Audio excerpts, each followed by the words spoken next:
ದೀರ್ಘಾವಧಿ ಸಿಎಂ ಆಗಿ ಸಿದ್ದರಾಮಯ್ಯ ದಾಖಲೆ ಬರೆದ ಹಿನ್ನೆಲೆ ಅಭಿಮಾನಿಗಳ ಸಂಭ್ರಮ ಮುಂದುವರೆದಿದೆ. ಯಾದಗಿರಿ ನಗರದ ಕನಕ ವೃತ್ತದಲ್ಲಿ ಸಿದ್ದರಾಮಯ್ಯ ಅಭಿಮಾನಿಗಳು, ಕುರುಬ ಮುಖಂಡರು ಬಾಡೂಟ ಏರ್ಪಡಿಸಿದ್ದಾರೆ.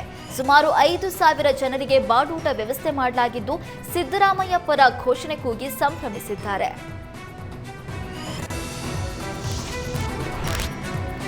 ಮುಖ್ಯಮಂತ್ರಿಯಾಗಿ ಸಿದ್ದರಾಮಯ್ಯ ಅವರೇ ಮುಂದುವರಿಯಲಿ ಅಂತ ಮಾತೆ ಗಂಗಾದೇವಿ ಹೇಳಿದ್ದಾರೆ. ಬಾಗಲಕೋಟೆಯಲ್ಲಿ ಮಾತನಾಡಿದ ಮಾತೆ ಗಂಗಾದೇವಿ, ಸಿದ್ದರಾಮಯ್ಯ ಅವರು ದೇವರಾಜು ಅರಸು ಅವರ ದಾಖಲೆ ಸರಿಗಟ್ಟಿದ್ದಾರೆ. ಅರಸು ಅವರಷ್ಟೇ ನಿಷ್ಠೆಯಿಂದ ಸಿದ್ದರಾಮಯ್ಯ ಕೆಲಸ ಮಾಡಿದ್ದಾರೆ. ಬಸವಣ್ಣನವರ ಬಗ್ಗೆ ಅಪಾರ ಭಕ್ತಿ ಶ್ರದ್ಧೆ ಇಟ್ಕೊಂಡಿದ್ದಾರೆ ಅಂತ ಹೇಳಿದ್ರು. ಡಿಕೆಶಿ ಕೂಡ ಒಳ್ಳೆಯವರೇ. ಸಿದ್ದರಾಮಯ್ಯ ಅವರಿಗೆ ಒಳ್ಳೆಯ ಅನುಭವ ಇರುವ ಕಾರಣ ಅವರೇ ಸಿಎಂ ಆಗಿ ಇನ್ನು 2 ವರ್ಷ ಮುಂದುವರಿಯಲಿ ಅಂತ ಕೂಡಲ ಸಂಗಮದ ಬಸವಧರ್ಮ ಪೀಠಾಧ್ಯಕ್ಷೆ ಮಾತೆ ಗಂಗಾದೇವಿ ಹೇಳಿದ್ರು.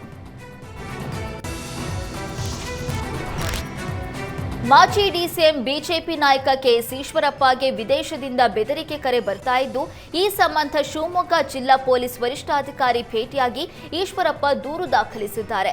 ಜನವರಿ 7ರಂದು ವಿದೇಶದಿಂದ ಈಶ್ವರಪ್ಪಗೆ ಬೆದರಿಕೆ ಕರೆ ಬಂದಿದೆ.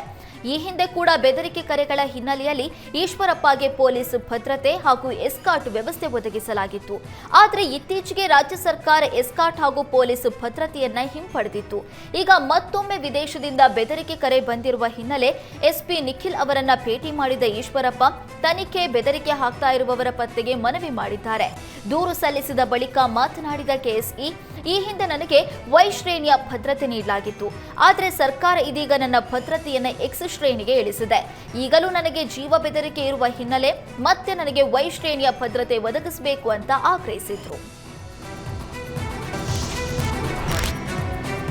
ಬಳ್ಳಾರಿ ಬ್ಯಾನರ್ ಗಲಭೆ ಸಂಬಂಧ ಬಂಧನಕ್ಕೊಳಗಾಗಿದ್ದ 25 ಆರೋಪಿಗಳಿಗೆ ಜಾಮೀನು ಮಂಜೂರು ಮಾಡಲಾಗಿದೆ. ಆರೋಪಿಗಳಿಗೆ ಜಾಮೀನು ನೀಡಿ ಬೆಂಗಳೂರಿನ ಜನಪ್ರತಿನಿಧಿ ಕೋರ್ಟ್ ಆದೇಶ ಹೊರಡಿಸಿದೆ. ಜನವರಿ 1ರಂದು ವಾಲ್ಮೀಕಿ ಬ್ಯಾನರ್ ಸಂಬಂಧ ಜನಾರ್ದನ್ ರೆಡ್ಡಿ ಹಾಗೂ ನಾರಾ ಭರತ್ ರೆಡ್ಡಿ ಬೆಂಬಲಿಗರ ಮಧ್ಯೆ ಗಲಾಟೆ ನಡೆದಿತ್ತು. ಘಟನೆಯಲ್ಲಿ ಖಾಸಗಿ ಗನ್ಮ್ಯಾನ್ ಹಾರಿಸಿದ ಗುಂಡಿಗೆ ಕಾಂಗ್ರೆಸ್ ಕಾರ್ಯಕರ್ತ ರಾಜಶೇಖರ್ ಮೃತಪಟ್ಟಿದ್ದ. ಕೊಲೆ ಕೇಸ್ ಮತ್ತು ಗಲಭೆ ಕೇಸ್ ಸಂಬಂಧ ಬ್ರೂಸ್ಪೇಟೆ ಠಾಣೆಯಲ್ಲಿ 2 ಪ್ರತ್ಯೇಕ ಎಫ್ಐಆರ್ ದಾಖಲಾಗಿತ್ತು. ಗಲಭೆ ಸಂಬಂಧ ಬಿಜೆಪಿ ಕಾಂಗ್ರೆಸ್ನ 25 ಕಾರ್ಯಕರ್ತರನ್ನ ಬಂಧಿಸಲಾಗಿತ್ತು. ಇದೀಗ ಬಂಧನವಾದ 5 ದಿನಕ್ಕೆ 25 ಆರೋಪಿಗಳಿಗೆ ಜಾಮೀನು ನೀಡಿ ಕೋರ್ಟ್ ಆದೇಶಿಸಿದೆ. ಬಳ್ಳಾರಿ ಘರ್ಷಣೆ ಸಂಬಂಧ ಮಾಜಿ ಸಚಿವ ಜನಾರ್ದನ್ ರೆಡ್ಡಿ ಮತ್ತೊಂದು ವಿಡಿಯೋ ಬಿಡುಗಡೆ ಮಾಡಿದ್ದಾರೆ. ರಾಜಶೇಖರ ಅಂತ್ಯ ಸಂಸ್ಕಾರ ವೇಳೆ ಸ್ಮಶಾನದಲ್ಲಿ ಯುವಕನೊಬ್ಬ ಮಾತನಾಡಿರುವ ವಿಡಿಯೋವನ್ನ ರೆಡ್ಡಿ ರಿಲೀಸ್ ಮಾಡಿದ್ದಾರೆ. ವಿಡಿಯೋದಲ್ಲಿರುವ ಯುವಕ ರಾಜಶೇಖರ್ ಮಣ್ಣು ಮಾಡೋದಕ್ಕೆ ನಿರ್ಧರಿಸಲಾಗಿತ್ತು, ಆ ನಂತರ ಸುಳ್ಳಾಗಿದೆ ಅಂತ ಹೇಳಿದ್ದಾನೆ. ಗುಂಡಿ ತೆಗೆದು ಹೂಳಿದ್ರೆ ಮತ್ತೆ ಪೋಸ್ಟ್ ಮಾರ್ಟಂ ಮಾಡಬಹುದು ಅಂತ ಸುಳ್ಳಾಗಿದೆ ಅಂತ ಯುವಕ ಹೇಳಿದ್ದಾನೆ. ಅಲ್ಲದೆ ಘಟನೆ ನಡೆದ ದಿನ ಏನಾಯ್ತು ಅನ್ನುವ ಬಗ್ಗೆ ವಿವರವಾಗಿ ಮಾತಾಡಿದ್ದಾನೆ. ಈ ಸಂಬಂಧ ಸುದ್ದಿಗೋಷ್ಠಿ ಮಾಡಿ ವಿಡಿಯೋ ಬಿಡುಗಡೆ ಮಾಡಿದ ಜನಾರ್ದನ್ ರೆಡ್ಡಿ ತಮ್ಮ ವಿರುದ್ಧದ ಷಡ್ಯಂತ್ರಕ್ಕೆ ಈ ವಿಡಿಯೋವೇ ಸಾಕ್ಷಿ ಅಂತ ಆರೋಪಿಸಿದ್ದಾರೆ.